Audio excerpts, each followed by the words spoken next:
A Federação da Agricultura do Estado do Rio Grande do Sul disse que a medida provisória publicada pelo governo federal, que permite a renegociação de dívidas, é, entre aspas, carregada de burocracia.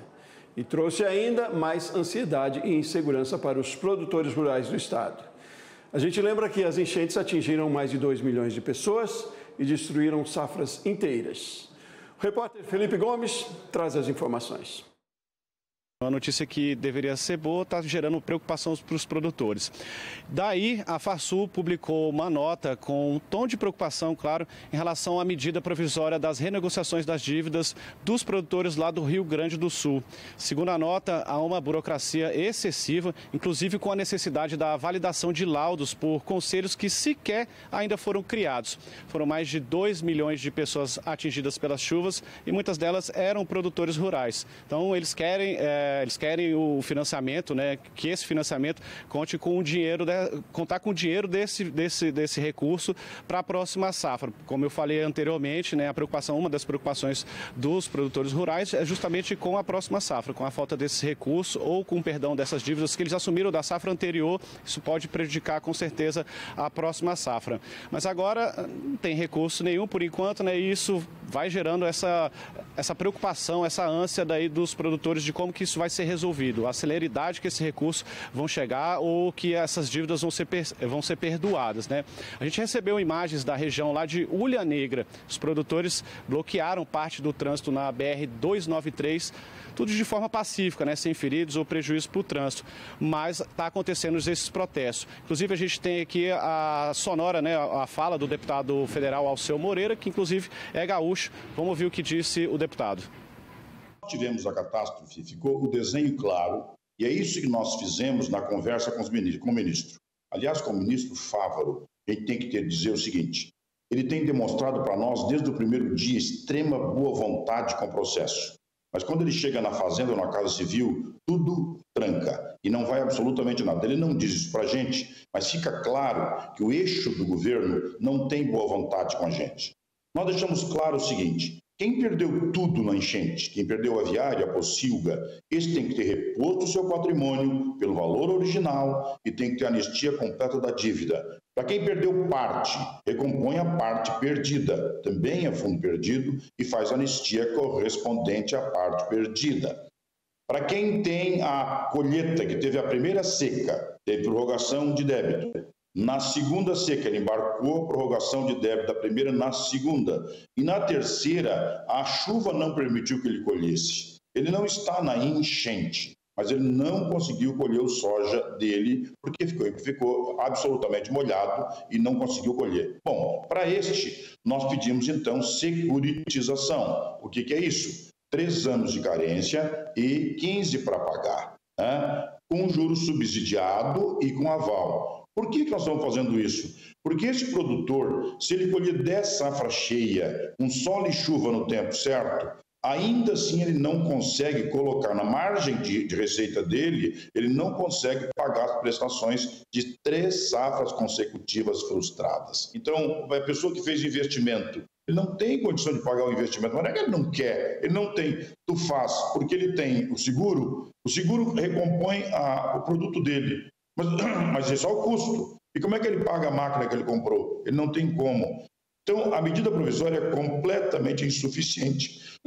Não é que ela não seja boa, tá? É uma medida provisória, é uma porta aberta para negociar, só que nós estamos 90 dias esperando. Agora nós vamos entrar com a medida provisória, nós temos que ir para a Câmara, fazer todas as emendas, aprovar as emendas da Câmara, depois do Senado e depois ir para a sanção presidencial. Vai para 120 dias. Quem quer replantar a safra de arroz já perdeu a janela de plantio. Pessoal, é uma ferramenta completamente inadequada para o quadro que nós temos. O desabafo do deputado federal Alceu Moreira, lá do Rio Grande do Sul, gaúcho, respondeu a preocupação dos produtores rurais. Bom, e sobre como será o critério feito para o perdão dessas dívidas, né? O ministro Carlos Fávaro, em entrevista aqui ao AgroMais, ele comentou como é que vai ser feito a classificação para atender esses produtores. Vamos ouvir o que disse o ministro. Saiu a reestruturação das dívidas bancárias para os produtores do Rio Grande do Sul. que é uma fase importante, que vai ter agora a regulamentação desta medida provisória, mas que ela já vem com anúncios importantes, que vê escalas de desconto para a dívida daqueles produtores atingidos, escalas, inclusive podendo chegar a zerar as dívidas daqueles que comprovadamente perderam tudo. Nós temos faixas, por exemplo, até 30% de perdas comprovadas. Então, ele tem que fazer uma autodeclaração e o Conselho Municipal de Agricultura vai atestar isso. De 30% a 60%, redução da dívida, de 30% a 60%, tem um percentual de redução que vai ser regulamentado isso nos próximos dias. E aqueles que foram afetados a mais de 60%, entre 60% e 100%, ele tem um grau a mais de comprovação, precisa ser feito, então será uma declaração, uma autodeclaração, passa pelo Conselho Municipal de Agricultura, que atesta com comprovações técnicas, fundamenta um processo, que ele precisa de um desconto ainda maior, podendo ser até um desconto de 100% das dívidas, por exemplo, de custeio de 2023-24, 100% dos descontos das parcelas de investimento de 24 e talvez até possivelmente de 25. Bem, sobre esse assunto a gente conversa agora com o Leandro de Souza, já está aqui comigo. Bom, Leandro, os termos da medida não foram bem recebidas ou bem aceitas pelo setor. Como é que tramita agora no Congresso? Teoricamente, a medida provisória, teoricamente não, ela tem força de lei, Sebastião, porque ela foi editada, portanto, ela tem um prazo para ser avaliada pelo Congresso Nacional de 180 dias. Nesse prazo, nesse período, o Congresso precisa votar um projeto de conversão que dá validade para essa matéria. Caso o Congresso não aprove ou não chegue a um bom termo a respeito dessa medida provisória, aquele período no qual ela teve validade, é necessário aprovar, então, um projeto que estabeleça a validade específica para aquele período. Depois ela deixa de valer. Conversei com várias pessoas esse fim de semana, ao longo de todo o fim de semana, a respeito dessa medida provisória. Inclusive, eu tive acesso, viu, Sebastião, a um laudo, a um documento, a um parecer que foi elaborado pela própria liderança, pelas lideranças do governo na Câmara e também no Senado Federal, e o que eu li ali foi bastante surpreendente, porque até a análise feita dentro da liderança do governo considera, abre aspas, uma confusão legislativa esse texto que foi publicado, o Sebastião, fecha aspas. Por quê? Porque existem questões que não são muito claras, não tem critério muito objetivo e joga para o futuro, por exemplo, algumas das situações. Por exemplo, um dos questionamentos que foi feito por esse documento que eu tive acesso da liderança do governo no Congresso Nacional.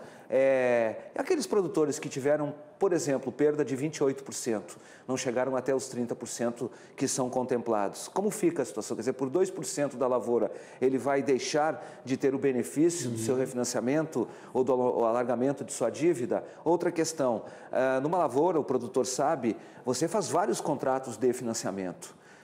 No único processo de produção. Como vai ser a negociação desses contratos? Aquele que teve perda de 30% entra, aquele que não teve 30% não entra? Como é que você vai avaliar? Por isso, a interpretação de maneira geral é de que a medida provisória ela foi muito ruim. E não está falando, a gente não está falando do setor produtivo não, viu, Sebastião? A gente está falando de uma análise técnica de dentro da Câmara dos Deputados. E aí é apontado o subsecretário de Política Econômica do Ministério da Fazenda, o Gilson Bittencourt, como sendo o principal responsável por esses impedimentos, pelos avanços dessa matéria. Aliás, o telespectador que nos acompanha aqui sabe que eu tenho trazido, é muito forte a gritaria, tanto da base do governo quanto de fora da base do governo, contra as medidas que são tomadas pelo subsecretário, que tem sido, na opinião do segmento, uma pedra no sapato para fazer o alargamento e o financiamento de dívidas, ou mesmo qualquer situação que diga respeito a uma discussão financeira sobre dívidas, por exemplo, de produtores rurais, viu, Sebastião? Por quê?